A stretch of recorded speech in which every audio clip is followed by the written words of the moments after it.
के हो रे की मिलबो चोरी चोरी तोरा से गोरी। ये बहुत ही प्यारा सा भजन था मार्केट में, ये सभी लोग साथ में थे, है कि नहीं? आइए लेकिन मुखिया जी की प्यारी सी फरमाइश है कि भपटिया ही के मेला में, अरे भपटिया ही के मेला में धनिया है रैलिए दरोगा बाबू, ए दरोगा बाबू खोज दे धनिया हमार, ए दरोगा बाबू खोज दे धनिया हमार। सुपौल के मेला में, सुपौल के मेला में धनिया है रैलिए दरोगा बाबू, ए दरोगा बाबू खोज दे धनिया हमार, ए दरोगा खोज दे धनिया हमार।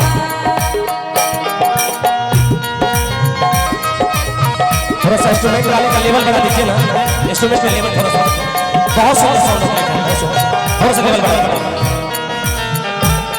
आहा क्या बात है।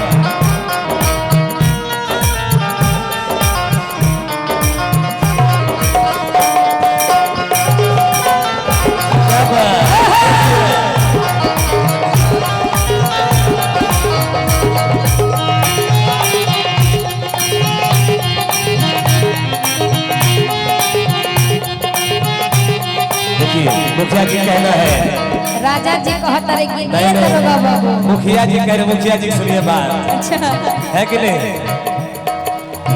पढ़ल ना लिखल बाड़ी नहीं होशियार दरोगा बाबू, पढ़ल ना लिखल बाड़ी नहीं होशियार दरोगा बाबू, ए दरोगा बाबू, ए दरोगा बाबू खोज दे धनिया हमार, ये दरोगा बाबू खोज दे धनिया हमार, ये दरोगा बाबू खोज दे धनिया हमार।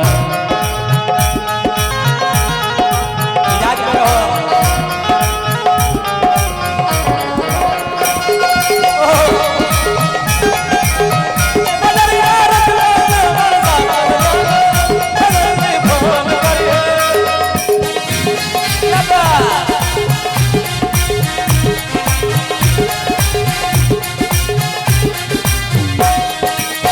सासू जी पूछी है ना का देव जवाब हो, देव जवाब हो, सासू जी पूछी है ना का देव जवाब, ए दरोगा बाबू, ए दरोगा बाबू खोज दे राजा जी हमार, ए दरोगा बाबू खोज दे राजा जी हमार। सुपौल के मेला में, सुपौल के मेला में धनिया है रैलिए दरोगा बाबू, ए दरोगा बाबू, लेकिन यहाँ दरोगा बाबू नहीं है। मुखिया जी कहिए न, ए मुखिया जी, ए मुखिया जी, विधायक जी खोज दी राजा जी हमार, ए विधायक जी खोज दे राजा जी हमार, ए विधायक जी खोज दी राजा जी हमार, ए हो मुखिया जी खोज दी राजा जी हमार, ए हो मुखिया जी खोज दी राजा जी हमार, ए दरोगा बाबू खोज दी आरे राजा जी हमार। वाह। चलिए बहुत बहुत धन्यवाद दिल